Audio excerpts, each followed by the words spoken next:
Morning peeps, good morning everyone, how's everyone doing? Hopefully you guys are all doing well. Don't forget, if you're new to the channel, like, share, subscribe. We haven't done a video in a few days. I've just been so busy, super busy. If you follow me on Instagram, you know that I've been everywhere. But to be fair, there's not been much to talk about in the last couple of days anyway. Hopefully there's a few stories for us to go over today. I've literally just filmed the 50,000 subscriber giveaway vid. Make sure you watch that if you want to win some money. I'm giving away £1,000. Again, it's just a small thank you for helping me get to 50,000 subscribers. So we're giving away 500 to the first place and then 250 each. Again, we can send that money anywhere around the world, so make sure you get involved. It's just one question as well, so watch the video and find out what that question is. And you know what? You never know. You got to be in it to win it, they say. So good luck to everyone that's entering that little competition. All right, let's see what there is to talk about today. Let's start with this one. Shakur Stevenson. I believe De Los Santos is a better fighter than bitch Frank Martin. Look, we all thought it was all systems go for Shakur Stevenson versus Frank Martin. There now seems to be a money issue. The fight is off, and he's going to fight De Los Santos for the vacant WBC belt. I was talking about Shakur Stevenson the other day. I was in his hometown of Newark, and I was talking to Ak about him. Because I was saying that he just needs to take one of these fights. Like, forget the money for a second. I know easier said than done, right? But forget the money or the percentage or A side, B side. Take one of these big fights, take a little hit on them, and I feel like you almost become the A side automatically in the rematch. Because I think Shakur Stevenson beats anyone at 135 pounds. For example, he was offered, or at least we are believed to think that he was offered a 75-25 split against Devin Haney. Now, I know that Shakur Stevenson does more tickets. I don't want to hear all about that. Devin Haney's undisputed. I think Shakur Stevenson beats Devin Haney. I almost feel like to become undisputed, a 75-25 split isn't the worst. Isn't the worst. And then you know what? In the rematch, because there will be a rematch, it's either even 50-50 or now you become the A side. So you're taking one hit. You're taking one hit for the chance to become undisputed. You jump in the pound for pound rankings, and all of a sudden you're a superstar. But he doesn't seem to want to do that. Doesn't seem to want to do that. Even this Frank Martin fight, is Frank Martin worth 50-50? Maybe not. But Frank Martin is a bigger fight than De Los Santos. A much bigger fight. Take the hit. Take the hit. Have the big fights. The money will come. Shakur Stevenson is 25. The money will come. He's going to have big fights at 140 and 147. No doubt about it. And he's going to make millions. I think it's okay taking a little hit now. That being said, he obviously can't get anyone in the ring. He's struggling, right? I mean, there was talks of Lomachenko. I know that Top Rank thought that fight was done and dusted. Loma said, you know what? No. There was talks of Isaac Cruz. No. Obviously, this Devin Haney situation. No. Frank Martin situation. Now he's fighting De Los Santos. I do feel, though, that money, and I don't know if that was an issue with the Loma fight, but I think money is causing a problem here. And again, I think you take a little hit and then you just become the superstar and make millions. Like even Devin Haney to go and fight Kambosos took a hit. Devin Haney didn't take that fight and it be 50-50. And some will say, yeah, but Devin Haney's going to Kambosos' backyard and Kambosos is the superstar there, sold all the tickets. I get that. But his ego could have got in the way there. But it's like, you know what? No, I'm going to go over there. I know I can beat him and I'm going to take a hit. There's going to be a rematch. It's going to be a bit more even. And then I'm going to start demanding big money, as he's doing. And I feel like Shakur Stevenson should do a bit of that. I think he should take a leaf out of Devin Haney's book. Again, if it was true and he was offered 75-25 to fight Devin Haney and become undisputed, and he said no because he thinks he's a bigger draw, then I think he's been advised wrongly. I think he's been advised wrongly because I believe, and you guys can correct me if I'm wrong, I believe the 25 that he was offered against Devin Haney is bigger than the money he's getting for his fight against De Los Santos. And if we're brutally honest, who cares about Shakur Stevenson versus De Los Santos? Like, you want to be in big fights. At this stage of Shakur's career, for as good as we think Shakur is, and I think we think he's sensational, he's not fought anyone really at 135. Robson Conceição was a good fighter, but he's not really fought anyone. He needs to be in the big fights, and he might have to take a hit to get in those big fights. He just might have to. That's just my thoughts on it. Canelo. Charlo never believed in my skills, but guess what? He's going to find out soon. We're starting to build up to this one. We're starting to build up. I like the All Access. I saw the first episode. One thing I think it's clear to see is Charlo isn't smaller than Canelo. This isn't a size thing. I know one's coming up from 154 to 168, but this isn't a size thing. It really isn't. Canelo really should be down at 160, and Charlo should be up at 160. These guys are the same size. If anything, Charlo's a bit bigger. This is going to come down to skills. Who's got the more skills, the more experience? More experience is clearly Canelo. More skills, I think, is Canelo. But I'm speaking to a lot of people that are excited about this fight. A lot of people think that Charlo could pull off the upset.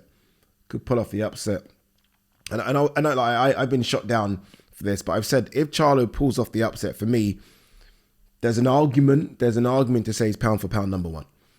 I mean, he is jumping up from 154 pounds where he is undisputed. I know he's been stripped now, but he left that division as undisputed to go up to 168 to beat the undisputed champ at 168. And basically, at the end of that night, he's going to be holding like 9 belts. I mean, there's an argument. It's a big win. It's a big win. Canelo's no chump. I mean, for him to beat Canelo, and understand this as well, for him to beat Canelo, he's got to beat Canelo. Do you know what I mean? Like, if this is close, Charlo ain't winning it. So for him to get the victory, he's got to do a job on Canelo. And again, if he were to do a job on Canelo, then there's an argument to say that Charlo should go to pound for pound number one. There's an argument. I'm in favor of Crawford having that title, that status, but there's an argument for it. I said that I've been busy. In about 3 or 4 hours time, I'm going to do a face-off with Josh Warrington and Leigh Wood. Obviously, they've got a big fight coming up October 7th in Sheffield. I like it, neutral venue. You guys have known that for the last few years, every time I talk about the best atmospheres in boxing that I've been to, I think my top 3 has been Taylor Serrano, Madison Square Garden. Number 1, I've said this for years. Number 1 is Josh Warrington, Mauricio Lara, Headingley. Number 3, so number 1 is that. Number 2 is Serrano Taylor. Number 3 is Wood Condon at the Nottingham Arena. So the fact that we've got Leigh Wood and Josh Warrington fans coming together, if you can get a ticket, I think it might be sold out, but if you can get a ticket, please get a ticket. I think that fight's going to be incredible, and I don't think you're going to really get the atmosphere through a TV. That fight's going to be sensational, and I can't wait for it. Domestic dust-up. Both guys, underdogs, I think, throughout their careers. Like in their biggest fights, they've all been underdogs. Josh Warrington's been an underdog against Carl Frampton and Lee Selby. His 2 biggest fights. And Leigh Wood's been an underdog in what fights? Eubank and Michael Condon.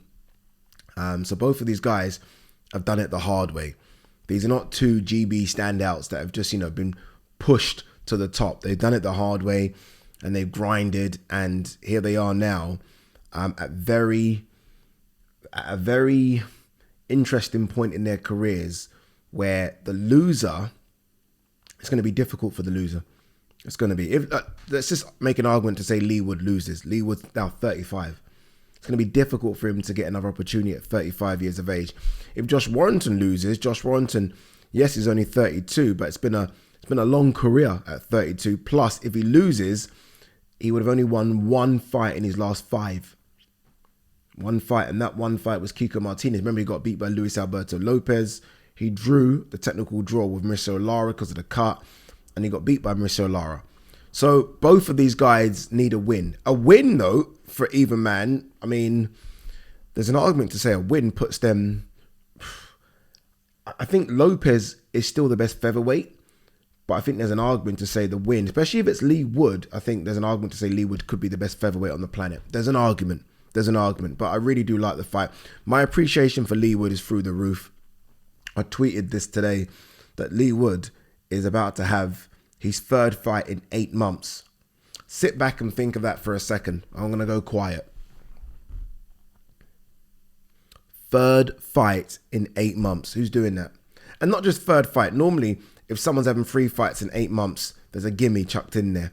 There's a blowout in there, So it's like, okay, yeah, you got a guy out there in 3 rounds, you're fresh, have a go again. They're not. These are 3 championship fights. And one of them he got knocked out in. That was February of 2023, where he got knocked out by Lara. He then went in against the same guy who knocked him out 3 months later in May. 3 months. And if you remember that, a lot of people are like, no, don't fight Lara. It's a disgrace. Lara came in overweight. Do you remember? And there's a lot of people online, not me, but there's a lot of people online, rightly so, saying, no, Lara's overweight. This fight should be called off. It's too dangerous, blah, blah, blah, because everyone knew how vicious Lara was. He beat him, dropped him and beat him. And now he's going in there against Josh Warrington. And by the way, Josh is not done. And the reason I know Josh isn't done, because Josh's last fight was a majority decision defeat to Luis Alberto Lopez, who many consider the best featherweight now, who iced Michael Conlan. So all of a sudden, Josh's performance against Lopez doesn't look too bad, considering what Lopez did to Conlan. So, look, it's a great fight. We all love a domestic dust-up. Who doesn't? I mean, don't get me wrong. We want to see these world superstar fights in Vegas, but sometimes a good domestic fight between two very good fighters on home soil in front of what's going to be a football atmosphere, I think this is a good one. I really do. And I think this has all the makings of being a fight of the year fight, a fight of the year candidate. It really does. It's a sensational one. And look, again, the stories of both are incredible. Leigh Wood was nowhere 3 years ago. 3 years ago, Leigh Wood was nowhere. He beat Reece Mould for the British title, and then he gets a call to fight Eubank, and not many people knew who Leigh Wood was. And all of a sudden, he wins that. He starts to get a following. Remember, that was in the backyard of Eddie's fight camp. Starts to get a following, and all of a sudden, this guy can do 6,000 to 7,000 tickets, just like that. And Josh Warrington's story, we all know how crazy that story is as well. So look, good luck to both. All right. Eubank welcomes fight with Canelo. I can't think of any bigger money fight. Fucking how many names is this guy mentioning? I don't think he's on that radar whatsoever. I don't think. There was a time when there was talks about Canelo coming over here. And there was a time when people thought it could be John Ryder at the Emirates Stadium. There was a time when we thought it could be Joshua Buatsi. I've never thought it could be Eubank. It could be, but I mean, very unlikely.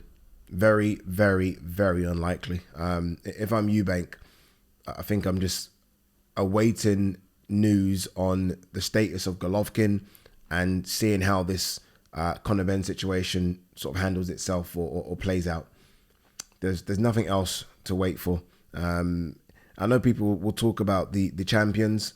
No one knows the champions. I mean, Alan Canali could sell it well. He can, but I don't know. Eddie Hearn tabs Jordan Thompson as very live dog in Jay Opetaia title clash. Yeah, he's live. He's live. Opetaia is just better. I mean, look, Jordan Thompson's a big guy who can punch. He can box off the back foot. Very skillful fighter. But I think Opetaia is going to make this very doggy. Yeah, very doggy. Like, honestly, go and watch his fight against Bradus. It gave Bradus no time to breathe on his chest constantly. And I feel like that's what he's going to do to Thompson. But look, you never know. Honestly, you never know. Thompson's got an opportunity here that many people didn't think he was going to get, especially not this soon. So sometimes, you got to take the opportunities that you're given. Carl Frampton, Ngannou needs to get close to Fury, land the luckiest punch thrown in his life. I don't know about that. I think he just needs to land and land anywhere. Ngannou's not going to outbox Fury. I mean, it's not going to happen. It's funny, actually. I did a sit-down interview with John Fury yesterday. I went to a place called Adlington. I sat down with John and Tommy. And John, I asked him about Tyson Fury, and he said, of all the sons that he had, Tyson Fury was the one that he didn't expect much from. He said, if Tyson Fury had won a British title, he would have been very, very happy. He said about his body shape. He said he had this weird body shape, big upper body, skinny legs, pretty much now. And he's so surprised as to where Tyson Fury's got to. That's quite interesting. But back to it, look, Ngannou's not going to outbox him, obviously. But if I'm Ngannou, if I do get in close, and this is, I think one thing Mike Tyson has tried to show him in the clips that we've seen anyway, is how to kind of close the distance very quickly. And Fury's feet don't move as fast as they once did.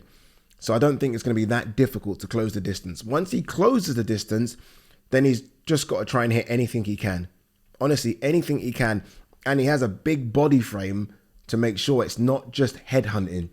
He's got to go to the body. He's got to do everything. He's got to hit him on the legs. He's got to hit him on the side. A couple of low blows in there. He's got to do whatever he can, and then we'll see. So I don't know if it's the luckiest punch. I don't think this is a one punch job. I think this is an accumulation of punches that could do the job. We shall see. Canelo opens up about contract relationship with Al Heyman. I think PBC is one of the best.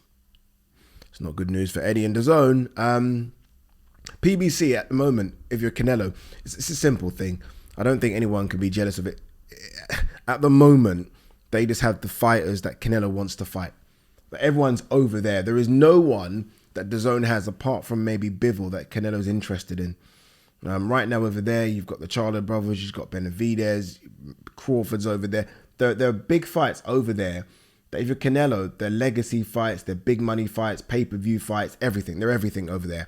And if we're being honest, they maybe aren't as risky as Bivol.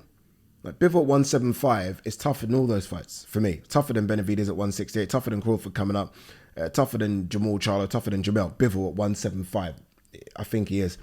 So right now, if you're Canelo, stay over there.